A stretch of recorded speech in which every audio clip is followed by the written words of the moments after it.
Sumit is the vice president of employee care at TASC, which is an outsourcing company that also has PRO services.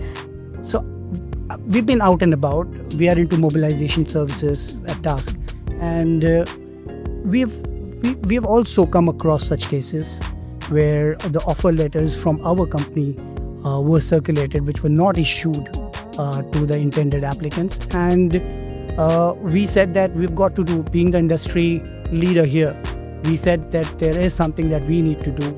And it's an obligation for being employer of the choice that we take some steps to strengthen how we are issuing the offer letters. Because even though these are the offer letters issued by us, they still hold value to the person who receives it. And they are taking their life decisions based on that offer letter. So how can we strengthen that is the first thought that came to my mind, and we wanted to do something about it. Did you also think about how to make sure that those scammers, those people using your branding, using your company name, using your company reputation, basically, to try to dupe people, did you find a way to report them? Yeah, unfortunately, they're not out in open, right? And they're hidden. They are operating under the garb of some fake IDs. So it's very difficult to trace them out. What you can do is, in this case, prevention is the cure. How can you prevent your systems? How can you strengthen your processes to ensure that what is going out is at least traceable back to your system of records?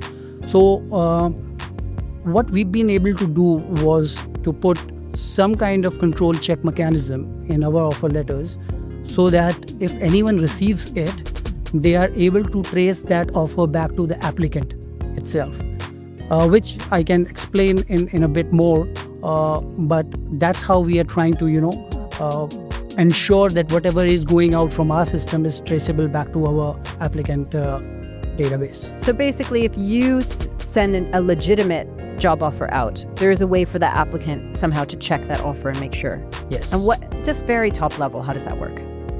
So every offer letter that we issue comes with a QR code. That QR code is specific to that offer letter, and it is tying back in our system of record to the individual applicant profile that we have created. Now, once you are scanning the QR code to your phone or any scanning application, it will show under whose name that offer was issued, what was the date of birth, and what was the email ID on which this letter was issued. So this makes it far more authenticated on part of us and on part of the candidate who is actually receiving the offer letter. Because you can forge an offer letter, but you can't tie it back to the applicant database that we have. So it kind of brings the control back in our hands. Sumit, tell us a little bit about how these job scams work. So if somebody gets a job offer and it has TASC's branding on it, but it's not coming from you, why is this fooling people? And I believe the scams is basically working in two ways.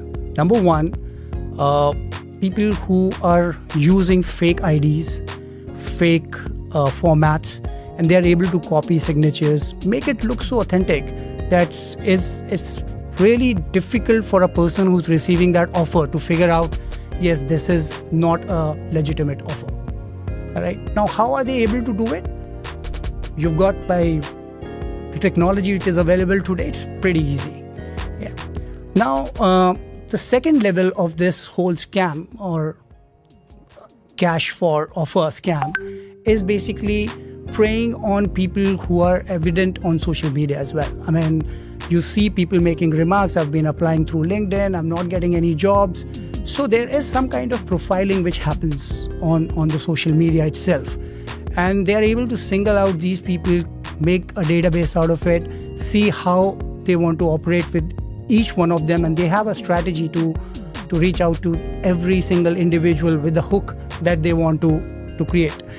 And they are able to generate the offer letters, like I said, which basically doubles the chance of somebody getting into the scam. So it almost sounds like you shouldn't share too much on social media about what you're looking for potentially. But let's say you are targeted. How can people be discerning and make sure they're not caught out by these? What should they look for?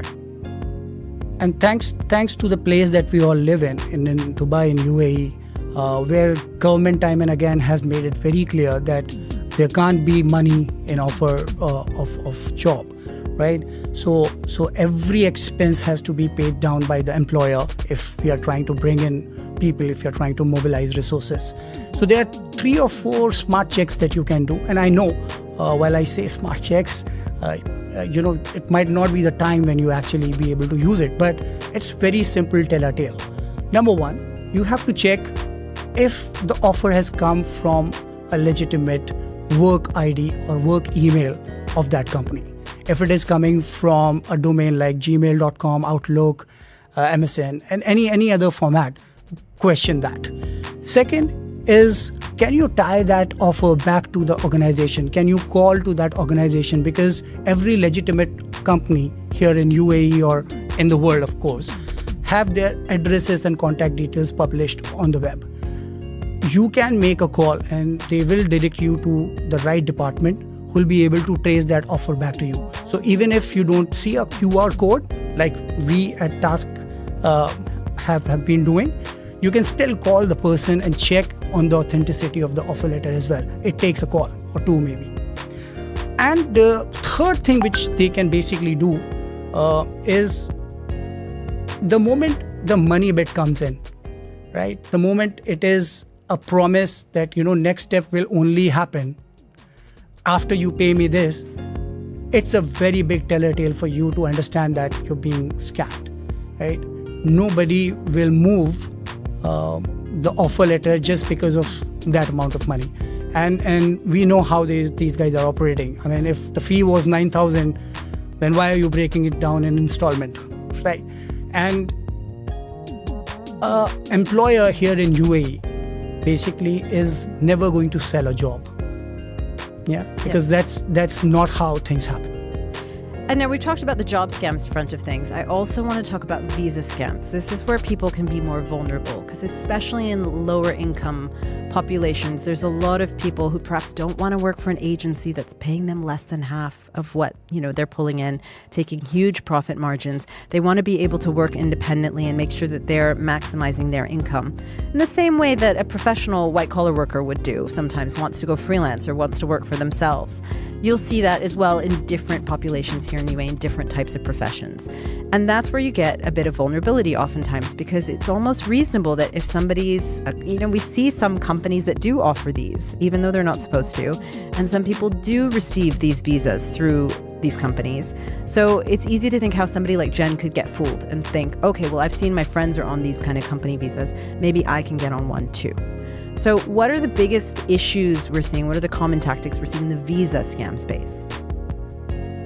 So a couple of things which come to my mind on the scam for visa side is, number 1, if you see, the vulnerable people are basically mid-income group people who are making just enough, in a range of, let's say, 5,000 to 10,000 dirhams a month. And if they fall under such visa scam, it is usually because they want an independent visa and they don't know where to go and how to apply for this visa. So government has designed a free zone specifically for such kind of setups where individual can go and for a very small fee can self-incorporate themselves, open a company, and it's very legitimate price that they have to pay. I mean, it's not very high. How much are we talking? Because we heard Jen paid 9,000 for a visa. So it will be in the same. It will be in the same vicinity, but again, it will be very legitimate process that will be followed, and they will get a 2 years assured visa to be able to live here and work here. Is that limited though to the type of profession and the work you do? For somebody who's, for example, a domestic worker, can they self-employ? Yeah, so that is something which is very regulated in terms of visa and how the visa should be provisioned. And there, in UAE per se, your domestic workers are subject to such kind of issues which you have just mentioned, just because of the reason that they are dependent on a third-party consultancy or agency back in their native country, who basically have the tie-ups here and then they operate with those consultancies here in the region. Unfortunately, TASC, we don't deal with domestic or labor visas sort of, but there are legitimate ways and legitimate consultancies who operate in the region. And my advice will be that please follow the agencies who are legitimate and who are operating out of this region specifically by the provisions of the government, and ensure that you don't fall prey to any other agency which claims to be legitimate but they aren't. Well, let's come back to what you were saying before. If somebody wants to get an independent individual visa, there are free zones that are able to do that, depending perhaps on your profession. But if that is allowed, it can be really expensive for some people to self-sponsor. What would you say are the most affordable options that you've seen for people out there? So it gives you a peace of mind that you are operating through the right channel.